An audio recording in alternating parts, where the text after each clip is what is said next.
ನಮಸ್ಕಾರ ಎಲ್ಲರಿಗೂ. ನಾನು ನಿಮ್ಮ ಪ್ರೀತಿಯ ರಾಯಚೂರು ಹುಡುಗಿ. ತಮಗೆಲ್ಲರಿಗೂ ಅಮ್ಮನ ಅಡುಗೆ ಮನೆ ಕಾರ್ಯಕ್ರಮಕ್ಕೆ ಹೃದಯಪೂರ್ವಕ ಸ್ವಾಗತ.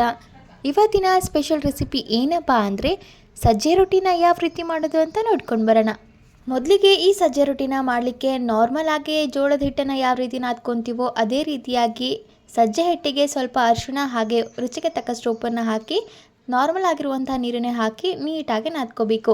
ಅದಾದಮೇಲೆ ಸ್ವಲ್ಪನೇ ಪೋರ್ಷನ್ ತಗೊಂಡು ಈ ರೀತಿ ಅದ್ರ ಮೇಲೆ ಎಳ್ಳನ್ನು ಹಚ್ಚಿ ರೊಟ್ಟಿನ ತುಂಬ ತೆಳ್ಳಗೆ ಬಡಿಬೇಕು. ಅದಾದಮೇಲೆ ರೊಟ್ಟಿ ಇನ್ನೇನು ಚೆನ್ನಾಗಿ ಬಡ್ದಾದ್ಮೇಲೆ ಅದನ್ನು ಹಂಚಿ ಮೇಲೆ ಹಾಕಿ ಒಂದು ಕಡೆ ನೀರನ್ನು ಸವರಿ ಎರಡು ಕಡೆ ತುಂಬ ಚೆನ್ನಾಗಿ ಬೇಯಿಸ್ಕೊಂಡ್ರೆ ಸಖತ್ ಟೇಸ್ಟಿಯಾಗಿರುವಂತಹ ಹಾಗೆ ತುಂಬ ಖಡಕ್ಕಾಗಿರುವಂತಹ ಸಜ್ಜಿ ರೊಟ್ಟಿ ತಿನ್ನಲಿಕ್ಕೆ ರೆಡಿಯಾಗಿರುತ್ತೆ.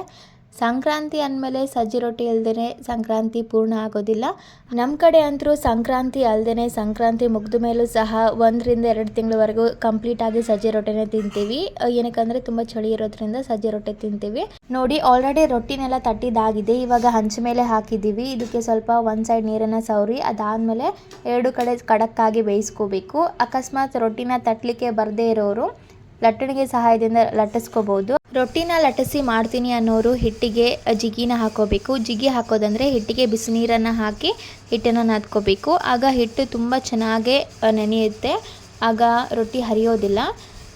ಅದಾದಮೇಲೆ ಇದನ್ನು ಸ್ವಲ್ಪ ಸುಡಲಿಕ್ಕೆ ತುಂಬ ಟೈಮ್ ಹಿಡಿಯುತ್ತೆ. ಏನಕ್ಕಂದರೆ ಖಡಕ್ ಆಗಬೇಕು ಅಂದರೆ ಸ್ವಲ್ಪ ಟೈಮ್ ಹಿಡಿಯುತ್ತೆ. ನಿಧಾನವಾಗಿ ಸಿಟ್ಕೊಂಡು ಮಾಡ್ಕೋಬೇಕು. ಈ ಸಜ್ಜೆ ರೊಟ್ಟಿ ಜೊತೆ ಎಣ್ಣೆಗಾಯಿ ಪಲ್ಯ ಹಾಗೆ ಕುಂಬಳಕಾಯಿ ಪಲ್ಯ ಒಳ್ಳೆ ಕಾಂಬಿನೇಷನು, ಸಖತ್ತಾಗಿರುತ್ತೆ. ಅದು ಒಂದು ಸಲ ಟ್ರೈ ಮಾಡಿ ತಿನ್ನಿ.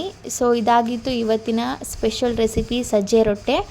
ಈ ರೆಸಿಪಿ ನಿಮಗೇನಾದರೂ ಇಷ್ಟ ಆಗಿದ್ದರೆ ಅಮ್ಮನ ಅಡುಗೆ ಮನೆ ಯೂಟ್ಯೂಬ್ ಚಾನಲನ್ನು ಲೈಕ್ ಮಾಡಿ, ಶೇರ್ ಮಾಡಿ, ಕಮೆಂಟ್ ಮಾಡಿ, ಹಾಗೆ ನಮ್ಮ ಯೂಟ್ಯೂಬ್ ಚಾನಲನ್ನು ಸಬ್ಸ್ಕ್ರೈಬ್ ಮಾಡಿ. ಧನ್ಯವಾದಗಳು.